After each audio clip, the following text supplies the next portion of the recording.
پتہ ہے کہ ملک میں ایک بڑی بڑھتی دہشت گردی جو ہے وہ ہم وٹنس کر رہے ہیں، اور جب جمعہ ہوتا ہے، جیسے کہ آج بھی جمعے کا دن ہے، تو تھوڑا سا ایک ڈر لگنا سٹارٹ ہو جاتا ہے کہ اچھی طرح دن جو ہے وہ گزر جائے۔ لیکن فائنلی پاکستان نے افغان طالبان جو حکومت ہے ان سے بات کر لی، اور افغان طالبان حکومت نے بڑی ایک یقین دہانی بھی کرائی کہ وہ ڈیفینیٹلی پاکستان کی مدد اس طرح سے کریں گے، تحفظات بھی پاکستان کے دور کیے۔ اب یہ ہوا یہ کہ وزیر دفاع خواجہ آصف کی قیادت میں یہ اعلیٰ سطح کے وفد نے 2 روز پہلے کابل کا دورہ کیا ہے، اور وفد میں D G I S I general Nadeem Anjum, secretary خارجہ اسد مجید خان بھی شامل تھے۔ پاکستان کا موقف رہا ہے کہ کالعدم تحریک طالبان پاکستان نے افغانستان میں محفوظ ٹھکانے بنا رکھے ہیں۔ یہ کافی عرصے سے یہ بات ہو بھی رہی ہے، کارروائیاں کر کے افغانستان فرار ہو جاتے ہیں۔ پاکستانی وفد نے کابل میں افغان نائب وزیر اعظم ملا عبدالغنی برادر سے ملاقات کی، اور بہت سی باتیں ہوئیں جس میں تجارت اور سیکیورٹی مسائل پر تفصیلی بات کی۔ ملاقات میں طورخم بارڈر کھولنے کا بھی فیصلہ کیا گیا، اور پاکستان نے سیکیورٹی معاملات کی وجہ سے اتوار سے بارڈر جو ہے وہ بند کر دیا تھا، آپ کو یہ بتانا بھی ضروری ہے۔ لیکن اچھی بات یہ ہے کہ ایٹ لیسٹ کچھ ایشورنس ضرور ملی۔ اب اس میں مزید ہوگا کیا، that of course remains to be seen, لیکن یہ بات ہونا بہت ضروری تھا، بیکاز آپ کو پتہ ہے کہ اکراس دا بارڈر ادھر ادھر بھاگ جانا، اسسٹنس لینا، یہ بہت ہی آسان ہے۔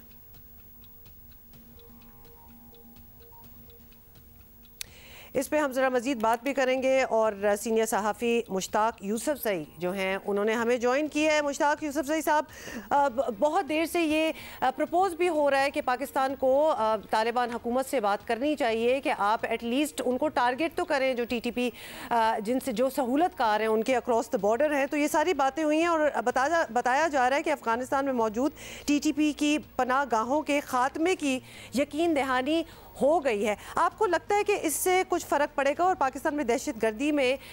کچھ کمی انشاءاللہ اس بات چیت کے بعد آئے گی؟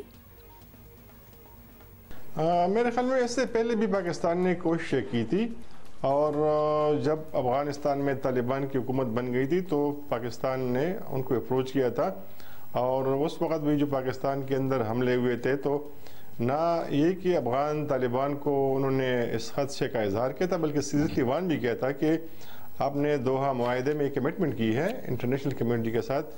کہ افغانستان کی سرزمین کسی دوسرے ملک کے خلاف استعمال نہیں ہوگی۔ اور پھر اس کا نتیجہ یہ آیا تھا کہ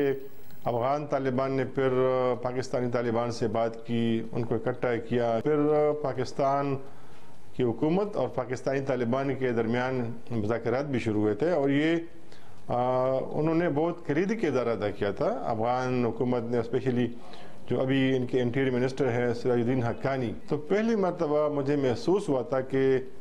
پاکستان کی حکومت، پاکستان کی سیکیورٹی اسٹیبلشمنٹ اور پاکستانی طالبان کی جو لیڈرشپ ہے وہ دل سے چاہتے تھے کہ یہ معاملہ ختم ہو، بات چیت ہو، امن معاہدہ ہو، لیکن بدقسمتی سے پھر یہاں پہ کچھ ایسی ڈیولپمنٹس ہوئی پاکستان کے اندر، مثلا ایک تو حکومت تبدیل ہو گئی، اور دوسری بات یہ تھی کہ جو ملٹری ہائی کمان میں کچھ لوگ ان کی ٹرانسفر ہو گئی، ٹرانسفر پوسٹنگ کے بعد پھر یہ جو بات چیت کا سلسلہ تھا اس کو ڈسون کیا گیا، اور پھر یہ سلسلہ ختم ہوا۔ پھر پاکستانی طالبان نے جو انہوں نے سیز فائر کا اعلان کیا تھا وہ ختم ہوا، اور پھر دوبارہ انہوں نے حملے شروع کیے۔ تو اب بھی مجھے یقین ہے کہ افغان طالبان ایک حد تک کردار ادا کر سکتے ہیں۔ اچھا مشتاق یوسفزئی صاحب، یہ بھی ایک بہت بڑا سوال ہے کہ افغانستان کی جو حکومت ہے، افغان طالبان حکومت، ان کا اپنے ملک میں کتنا کنٹرول ہے، تو لہٰذا ان سے یہ کہنا کہ آپ TTP کے جو ٹھکانے افغانستان میں ہیں یا پھر بارڈر کنٹرول جو ہے اس پہ آپ ذرا چیک رکھیں، تو کیا افغانستان حکومت کی اتنی کیپیسٹی، اتنی اہلیت ابھی ہے کہ وہ کچھ کر بھی سکیں؟ میرے خیال میں کیپیسٹی افغان طالبان میں ہے، وہ کچھ حد تک کر سکتے ہیں، لیکن اس وقت افغان طالبان کے اپنے بے شمار مسائل ہیں۔ ایک تو ان کے بیرونی مسائل ہے، کوئی ملک ان کو ابھی تک تسلیم کرنے کو تیار نہیں ہے، کوئی ان کے ساتھ تجارت کرنے کو تیار نہیں ہے۔ جو تھوڑے بہت ایمبیسڈر تھے کابل میں وہ چھوڑ کر آلموسٹ چلے گئے ہیں، اور ان کو ایک تو اندرونی اختلافات کا بھی مسئلہ ہے، کچھ ان کے درمیان اختلافات ہے جو انہوں نے اسکول کالجز اور فیمیل ایجوکیشن بند کیے، اور دوسرا ان کے لیے سب سے بڑا خطرہ وہ داعش کا ہے۔ میری معلومات یہ ہے کہ تقریباً 10,000 کے قریب جو تحریک طالبان پاکستان کے فائٹرز ہیں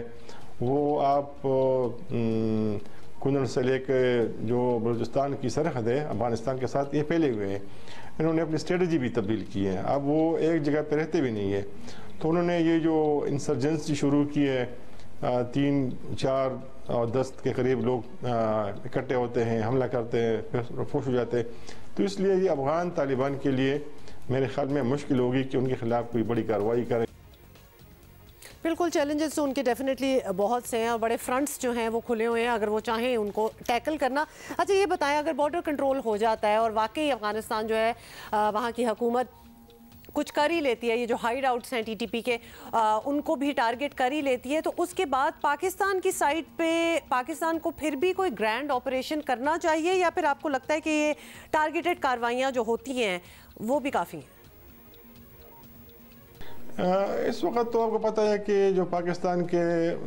سابق قبائلی علاقے ہیں، باجوڑ، مومند، خیبر، اورکزئی، شمالی وزیرستان اور جنوبی وزیرستان، تو ایسا کوئی علاقہ نہیں ہے جہاں پہ طالبان کا کنٹرول ہو، کیونکہ یہ علاقے پہلے طالبان کے کنٹرول میں ہوتے تھے، اور ایون اگر فوج ایک جگہ سے دوسری جگہ جاتی تھی تو وہ کرفیو لگانا پڑتا تھا ان کو، تو اب وہ حالات نہیں ہے۔ اب تقریباً ہر جگہ پہ پولیس ہے، آرمی ہے، فرنٹیئر کور ہے، لیکن چونکہ یہ جنوبی وزیرستان اور شمالی وزیرستان یہ بہت وسیع و عریض علاقے ہیں اور پہاڑی علاقے ہیں، تو اس لیے وہاں پہ یہ ممکن نہیں ہے پاکستانی پولیس کے لیے، فوج کے لیے اور پیراملٹری فرنٹیئر کور کے لیے کہ وہ ہر جگہ پہ موجود ہوں۔ افغان طالبان ان کے راستے روکتے ہیں، خواہ وہ کوئی بھی راستہ استعمال کرے، تو پھر تو ظاہر ہے کہ پاکستان میں امن آ سکتا ہے، لیکن ہمارے لیے چونکہ یہ جو اتنی لمبی سرحد ہے اس کو بھی سیکیور کرنا مشکل ہے، اگرچہ ہم نے کافی پیسہ خرچ کیا ہے، پاک افغانستان کی جو سرحد ہے ہم نے باڑ لگایا ہے، اس کا فائدہ بھی ہے، لیکن کچھ جگہ ایسی ہیں کہ طالبان نے باڑ کاٹی ہے اور انہوں نے راستے بنائے ہیں، تو میرے خیال میں ان کے لیے بارڈر کراس کرنا، پاکستان کے اندر داخل ہونا، یہ ان کے لیے کوئی اتنا بڑا مشکل کام نہیں ہے۔ بہت بہت شکریہ مشتاق یوسفزئی صاحب ہم سے بات کرنے کا، اور ایک امید ہی کی جا سکتی ہے کہ یہ ساری مذاکرات ہوئی ہیں، وفد گئے افغانستان، تو کچھ کنٹرول میں بات آئے، خاص طور پہ دہشت گردی